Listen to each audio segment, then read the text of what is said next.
अस्सलाम वालेकुम, मैं हूं नूरुल आरफीन सिद्दीकी और आप देख रहे हैं आरफीन नामा। आज कई रोज़ हो चुके हैं इंडियन ऑक्यूपाइड कश्मीर पर उस हमले को, पहलगाम के हमले को, जिसमें 20 से ज़ायद सयाहों को मौत के घाट उतार दिया था दहशतगर्दों ने। जिस हमले का इल्ज़ाम पाकिस्तान पे लगाकर पाकिस्तान को उसके हिस्से का पानी रोक देने की धमकी लगाए हुए भी आज 48 घंटे से ज़ायद हो चुके हैं। अभी तक अपने किसी ख्याल पर, किसी धमकी पर अमल दरामद का कोई मौहूम सा इम्कान भी दूर दूर तक दिखाई नहीं देता, माँ सिवाय उसे एक ट्वीट के जो गौतम गंभीर ने किसी वक्त किया होगा और आज वो दोबारा वायरल हुआ है कि बिग बर्ड्स आर हेयर। तो ऑस्ट्रेलिया के किसी सहाफ़ी ने उसको मुंह तोड़ जवाब दिया है कि पाकिस्तान की तरफ मत जाने देना उन्हें, क्योंकि पाकिस्तान को बड़े बर्ड्स के शिकार का कुछ शौक़ है। अभिनंदन की एपिसोड याद होगी भारत को। ताम आज इस एक वीडियो की विसातत से मैं अपने भारत वासियों से जो कुछ सवालात करना चाहता हूँ। मैं भारत वासियों कह रहा हूँ, मोदी के अंधभक्तों की बात मैं नहीं कर रहा। वो लोग इंडिया में अगरचे अक़लियत में हैं जो अपर चेंबर का इस्तेमाल करना जानते हैं, लेकिन आज इस एक वीडियो की विसातत से मैं एक मासूम के उठाए गए एक सवाल के बारे में कुछ पूछना चाहता हूँ। ये भी आपका भारतवासी है, ये भी आपका एक हिंदू नागरिक है, ये भी आपका एक ऐसा बच्चा है जो कम से कम आपका बच्चा होने का सही मानों में हकदार तो है। इसने महज चंद सेकंडों के अंदर आपकी सेकुलर जमहूरिया, आपकी अफवाज, उसकी इज्जत को ताख्त और ताराज कर दिया और इसके सवाल का कोई जवाब किसी के पास नहीं। ज़रा देखिए मैं इस वीडियो में किसकी बात कर रहा हूँ। सरकार तो गई हुई है, मतलब इतना बड़ा आतंकवादी का हमला हुआ, उन्हें कुछ पता ही नहीं है।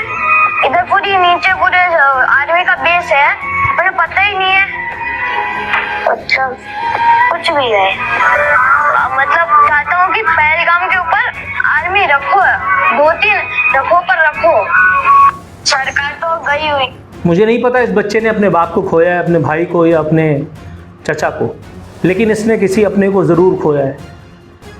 वो हिंदू था, वो यहूदी था, वो मुसलमान था, मुझे इससे भी कोई सरोकार नहीं। वो एक नफस थी, वो एक जान थी और किसी को बेमौत मारने का हक किसी को भी नहीं दिया जा सकता। आप पाकिस्तान पर इल्ज़ाम लगाओ, ठीक है, आपका ये काम है, आपका बुनियादी फरीज़ा है, लेकिन आज यहाँ इस एक वीडियो की विसातत से मैं आपको एक मशवरा भी देना चाहता हूँ। 7 लाख अफवाज जो आपने वहाँ पाल रखी है, उसकी बजाय अगर आप 5 लाख कुत्ते इंडियन ऑक्यूपाइड कश्मीर में डिप्यूट कर दें, हालांकि आपके फौजी और कुत्तों में कोई फ़र्क नहीं है, तो 5 लाख कुत्ते कम से कम किसी किस्म की इंट्रूडर की आमद पर भौंक कर दुनिया को शोर तो मचा देंगे। कम से कम ये तो बता देंगे कि वहाँ कुछ हो रहा है। इंडियन पार्लियामेंट पे कभी हमला हो जाता है, कभी पुलवामा पे हमला हो जाता है, कभी कश्मीर में हमला हो जाता है। तुम्हारी अफवाज क्या किसी गटर में पड़ी हुई सो रही थी? ये अफवाज तुम पालते क्यों हो? मतलब कोई खुदा का खौफ होता है? अगर आपको मेरा कहना बुरा लग रहा है तो एक आपके गेरुआ कपड़ों में मलबूस एक साहब हैं, आप उन्हीं की ज़बानी ये बात सुन लीजिए, शायद आपको समझ में आ जाए। हमारे घर में कोई घटना होती है तो हम सबसे पहले किसको पकड़ेंगे? सबसे पहले तो चौकीदार को पकड़ेंगे ना, कि तुम कहाँ थे, क्यों ये घटना हो गई तुम्हारे रहते हुए, किस लिए तुमको रखा था। लेकिन यहाँ नहीं ऐसा हो रहा है। यहाँ जो है कहते तो हैं कि हम चौकीदार हैं, लेकिन चौकीदारी अगर की गई होती, आज चौकीदार अगर अपने काम में पक्का होता है तो उसके ऊपर आक्रमण करके उसको कोई मार दे, लेकिन फिर कहा जाता है कि इस चौकीदार ने अपना निभाया। यहाँ तो कुछ पता ही नहीं है, कोई लड़ा ही नहीं उनसे, किसी ने उनको रोकने की कोशिश ही कहीं नहीं की। वो आए, घटना की, आराम से चले गए, कहीं पर उनको कोई बाधा नहीं है। कहाँ है चौकीदार? और चौकीदार के बारे में चर्चा ही नहीं हो रही। अब कह रहे हैं हम उनको सबक सिखा देंगे, हम ये कर देंगे, हम वो कर देंगे। पाकिस्तान की तरफ सबक सिखाना अगर फिल्मों के ज़रिए मुमकिन होता तो इंडिया हमें बहुत पहले सबक सिखा चुका होता, लेकिन बहरहाल जब प्रैक्टिकलिटी की बात आती है तो ज़मीनी हक़ाइक़ कुछ और हैं। ये अर्नब गोस्वामी का 1 घंटे का डिबेट नहीं है जिसमें किसी किस्म के आप चूतिया कैरेक्टर को सामने बिठा करके और उसकी धज्जियाँ बिखेर दें, उसका माइक बंद करके, और आप जो है वो अपनी अफवाज की बहादुरी का डंका बजवा दें। आपकी अफवाज की जो औकात है आपको भी पता है, आपकी अफवाज की जो औकात है वो तांडव फिल्म में वो तिग्मांशु ढोलिया उसने बड़ा ज़बरदस्त डायलॉग बोला कि मुझे ये बड़ा पसंद आता है अपनी फ़ौजियों का कि जब उनसे पूछो कोई सवाल तो वो सीना तान के कहता है नो सर, और उसके बाद जो मखसूस मुस्कुराहट है उसके को एक्टर की और तिग्मांशु ढोलिया की, ये आपकी अफवाज के कैरेक्टर को बयान करता है। मतलब कोई खुदा का खौफ होता है यार। पाकिस्तान के ऊपर हर चीज़ का इल्ज़ाम लगा देना, पाकिस्तान के ऊपर यार दुनिया इंटरनेशनल कोर्ट ऑफ जस्टिस में कभी तुमने पाकिस्तान के खिलाफ कोई जो है डोजियर पेश करके पाकिस्तान पर कभी कोई चीज़ साबित भी की होती तो मैं चलो आज इस वीडियो में पाकिस्तान की हुकूमत से ये कहता कि भाई इनके साथ ताउन करो। तुम मतलब अर्नब गोस्वामी और वो टकेगा आदमी वो मेजर गौरव आर्या, अबे तू इतना ही बड़ा डिफेंस एनालिस्ट है, मैं 50 जगहों पे सवाल कर चुका हूँ, तो भाई तू मेजर क्यों रिटायर हो गया? तू इतना ही बड़ा दिमाग था तो तू फील्ड मार्शल जाता।